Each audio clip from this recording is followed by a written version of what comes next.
and you see how wacky the scores can be and the results can be, and you realize that every game is its own entity, and you have to go play what the game calls for. So it's very important that you understand what kind of game we had to play today to win, and that's what we played. I think I figured this out, Judd. So I got a couple of tweets about Kirk Cousins' press conference yesterday, and people asked, was Kirk mad about only throwing 10 passes? Because if you even listen to his tone there, he's kind of like, well, we had to play that way, and 4,000 yards is going to be harder to get to now. It was the tone that some people took. I think I figured this out, though. Mm-hmm. I think from Cousins' perspective, it's very hard to go to the podium and act like you've just won the Super Bowl or be super hyped up and whatever if you didn't really play the biggest role in the win. Now, he had a quarterback sneak for a touchdown. Thanks for taking my advice in quarterback sneaking, Vikings. He also had one for a first down, which you also suggested. I did. That was part of the suggestion. I did write a big piece on that last year that had all the data laid out. Which is clearly. Tom Brady can do it, so why can't Kirk Cousins? The slowest man it's the one thing alive. You can do if you're, Yeah, if Brady can do it, and then I've probably mentioned this before, but the conference call in which I asked Bill Belichick about it will be one of my career highlights. I said, so Bill, you have this 90% success on quarterback sneaks. What do you think is the biggest reason for that? Execution. I was like, whoa. Thanks, yes, thanks, you. Coach. Thank you. You've been Belichicked. Yeah, I know. Your career is complete. I feel pretty good about this, actually. I don't care that answer is No, in fact, it's awesome. That's right. It's your own personal non-answer from Bill. And he was busy writing a long letter to Antonio Brown at the time, planning him coming to New England. So anyhow, which has been burned now, no traces. I don't right, of course, just like the tapes from Spygate. Yep.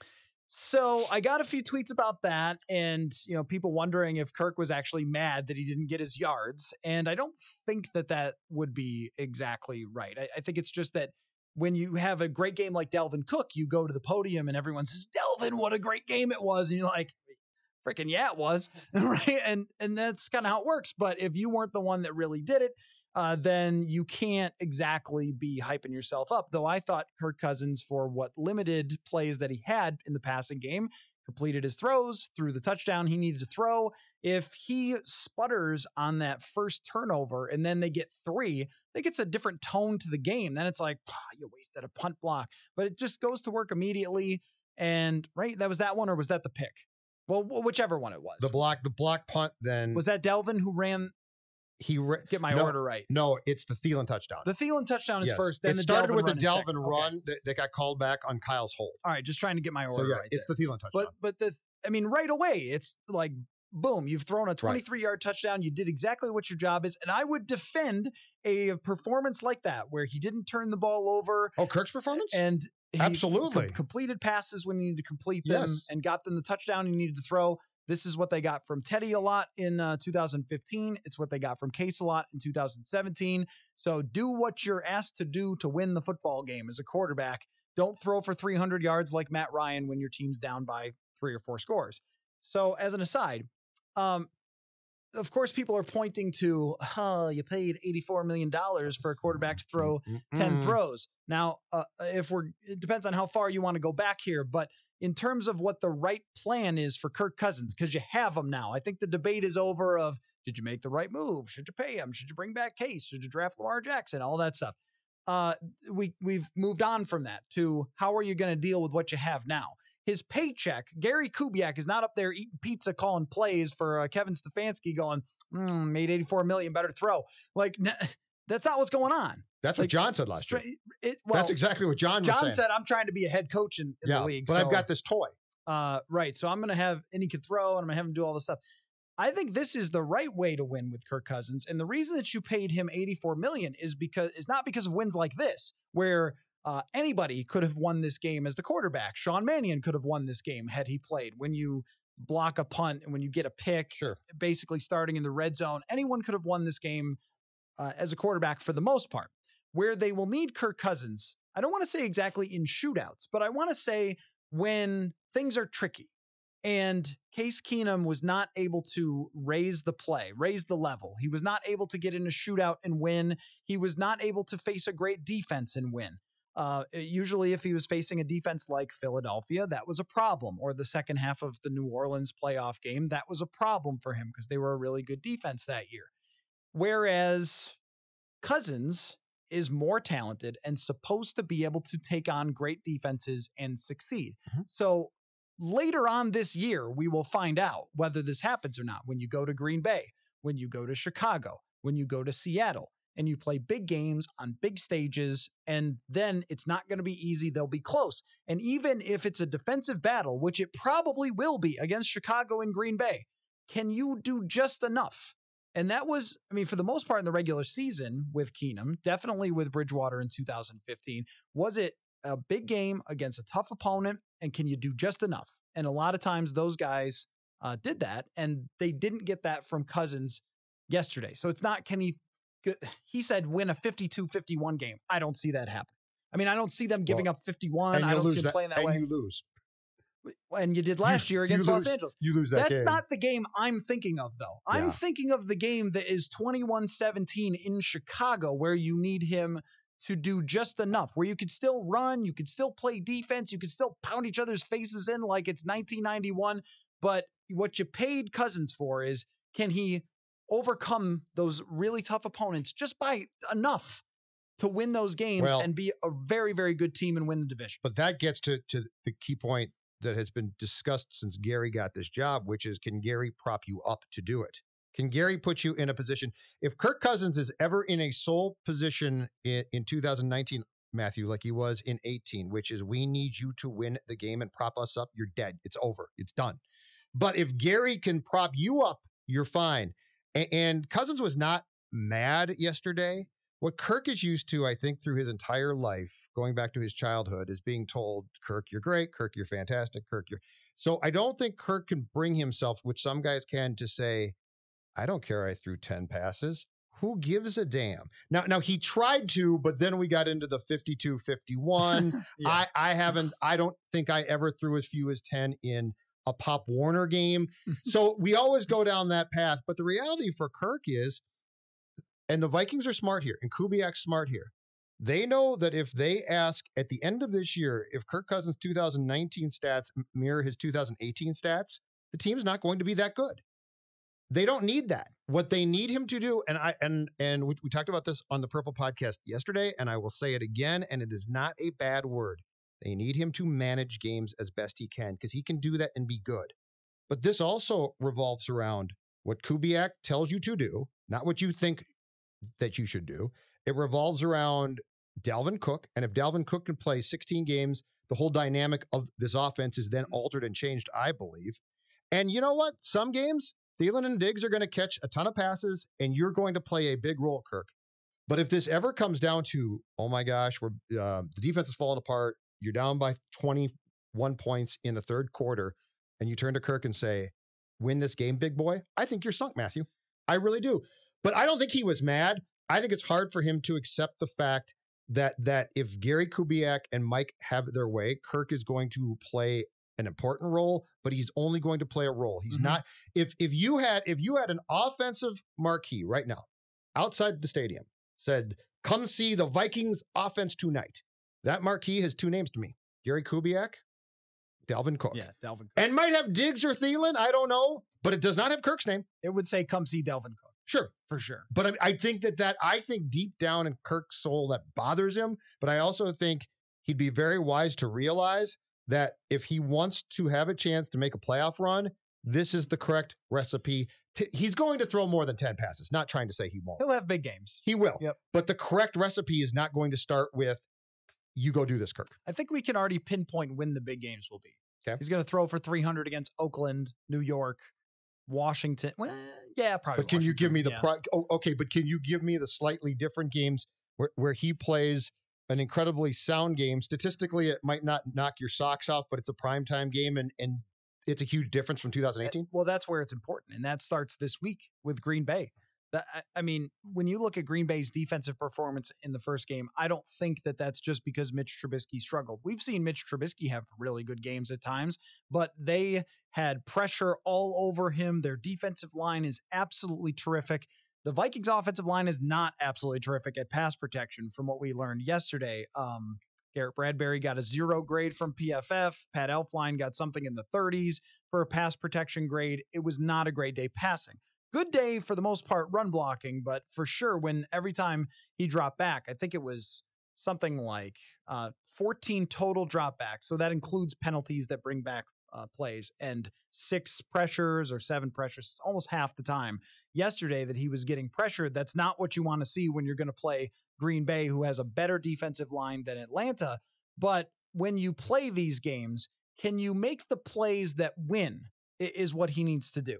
He doesn't need to throw for 300 yards. Matt Ryan did that yesterday. Congratulations. I'm sure it was a fun plane ride home for Matt Ryan, right? But it's, can he make plays on third down to keep drives going? Yep. Can he, when you get a turnover, this is where I would give Kirk Cousins a ton of credit yesterday. You get a turnover, you score a touchdown, boom, right away. Great pass, right on the money to Adam Thielen. It's a well-drawn-up play. You stepped up with people falling all around you. You made the pass that you need to make. That's winning football from the quarterback position. Yeah, sometimes you're going to just, track meet and run somebody out of the building because there's a lot of bad teams in this league.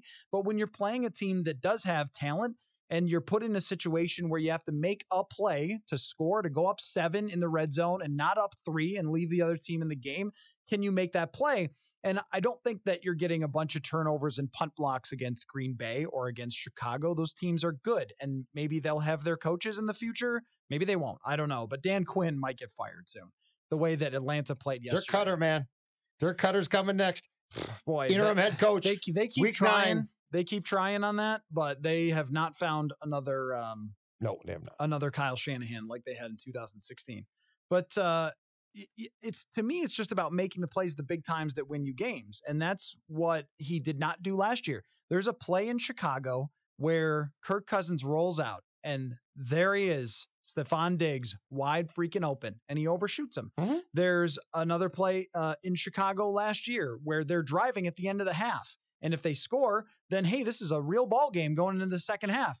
And he has some sort of thing go wrong with the play call, and he overthrows Kyle Rudolph, and it's a pick. And he's got the ball down 1 score with a drive to win that game, and he throws a pick 6. And those are the things where you're going to play a lot of those games with this style. And this is why I think they freaked out about the kicker.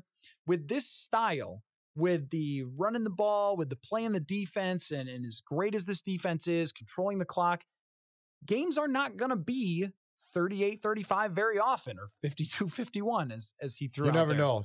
You do there never know. There might be a lot of those 52-point games coming up. If there's a 52-51 game, that would be amazing. Zimmer would suspend the entire team.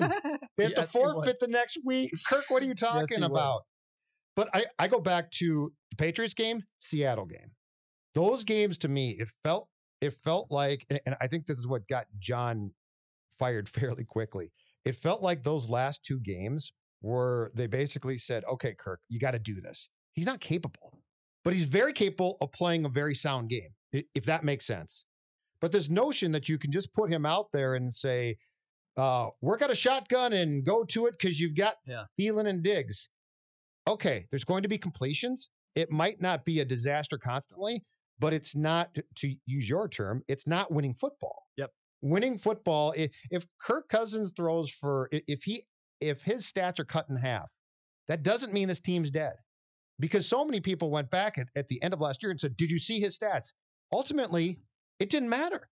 And we saw all the games. It did not matter. Those stats, I thought week 2 in Green Bay was impressive. Mm-hmm. I'll give him that Second half was. Yes. Second half was. He brought them back because they looked awful. The Rams game was fun, but it was as far away from the blueprint that the Vikings have drawn up for their own success as you could possibly get. So there was very little last year from the quarterback position where you said, this is a good idea, right? Yep. And, well, yeah. I mean, to some extent, I always go back to the plays were there to be had to get into the playoffs, and he didn't make them. I mean, he threw backwards against Seattle as opposed to a wide open Adam Thielen. But my point is he was also being put in a position to fail because he's Kirk Cousins and he can only do so much. In a lot of cases, he's not. It's very, very simple. He's not an $84 million quarterback. So if that's your sticking point, if you're a fan and you're saying no, then just quit watching him. Well, this is where I kind of go like back and forth a little bit because I think that if you're going to, on the free agent market, get someone that hog ties you to some extent with your salary cap, even though they found great and creative ways and should, put Rob Brzezinski up in the rafters or whatever, just poor Rob's the hanging from the shed, exactly. The practice shed. Yeah, that's right. Hey guys, can you let me down? I know I'm really good at what I do, but I just meant his initials or something up on the Ring of Honor for being able to keep this team together. It's been really impressive what they've done with the salary cap. But when you do pay that much, you don't necessarily pay for Pro Bowls or statistics or anything like that. You play to have a guy get you over the top when you need it. And that's what they didn't believe Case Keenum could do. They believed Case Keenum could beat, say, last year's Miami Dolphins. Or this year's, or any year. But you and I could go out and beat the Dolphins. But anyone could beat last year's Miami Dolphins. Right. It's, can you go to Green Bay and win a game that's 14-10? Because I think you're going to have to win those games. And can you make just enough plays? And then the big number for him yesterday, I thought, was yards per attempt. And I know there's very few attempts to work with, but this should be a target for them, is to throw fewer overall passes. Yes, because you're trying to control the clock and you're trying to get explosive runs. But when you complete a 23-yard pass down the field and you can find throws that are moving the chains and being more efficient, as opposed to getting your way to 4,000 yards on 600 passes, like the math just doesn't really add up when you're trying to throw short pass after short pass after short pass. One of the best ways to grade an offense is just to look at how many yards per play they get. And when you get that many yards per play in terms of passing, you're probably going to be pretty damn good, even if you didn't have to throw the ball 400 times in a game, or whatever, 40 times in a game, or 600 times over a year. So I'm trying to do two things at once here and pull up. So last year, the best team in terms of yards per attempt, if you adjust for your sacks and your interceptions, Kansas City Chiefs. Number 2, New Orleans Saints. Number 3, Chargers. Number 4, Rams. And then the Falcons are there. Then Seahawks and Patriots. The top 7, the Falcons had a terrible defense last year. All the rest of the teams are in the playoffs. All the rest of the teams have elite quarterbacks. They're all great. And that's the way that you can evaluate your passing game, not how many just overall yards you end up with or something like that. And usually if you're efficient that way, and then you have your quarterback make big plays at big times, you're going to be a great team. And those are the things that they just didn't do last year. Oh, I didn't give you what the Vikings were last year. They were 14th in adjusted net yards per attempt, which is not terrible. But then the regular yards per attempt, it was 23rd, which is terrible. Okay. So, yeah. I mean, that's what they have to be better at, is my point, is just you have to be more efficient. And that's what Kubiak over his career has been with this passing game. So did you pay $84 million for 5,000 yards? Like, if you're winning on this team, probably not.